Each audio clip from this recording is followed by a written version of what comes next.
AP సార్వత్రిక ఎన్నికల్లో అధికార వైసీపీ రోజురోజుకు రెచ్చిపోతుంది. అడ్డు అదుపు లేకుండా అడ్డు వచ్చిన వారిని హత్యలు చేయడానికి కూడా వెనుకాడడం లేదు.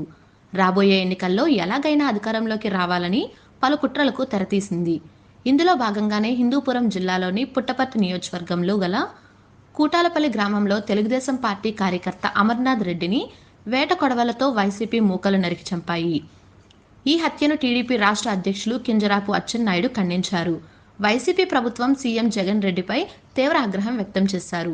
అధికారం కోల్పోతున్నారన్న అక్కసుతో వైసీపీ రాక్షస మూకలు నరరూప రాక్షసుల్లా ప్రవర్తిస్తున్నారని అచ్చెన్నాయుడు అన్నారు.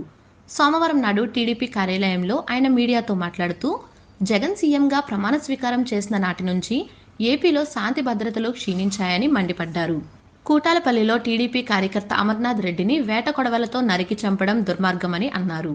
టీడీపీ కార్యక్రమాల్లో చురుగ్గా పాల్గొన్నందుకు అమర్నాథ్ రెడ్డి ప్రాణాలు తీయడం దారుణమని చెప్పారు.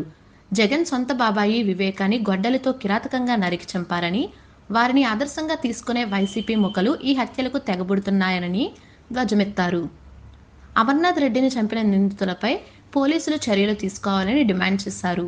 అధికార మదంతో అరాచకం చేస్తున్న వైసీపీ మూకలకు రాబోయే ఎన్నికల్లో టీడీపీ అధికారంలోకి వచ్చాక బుద్ధి చెప్పడం ఖాయమని అచ్చెన్నాయుడు హెచ్చరించారు.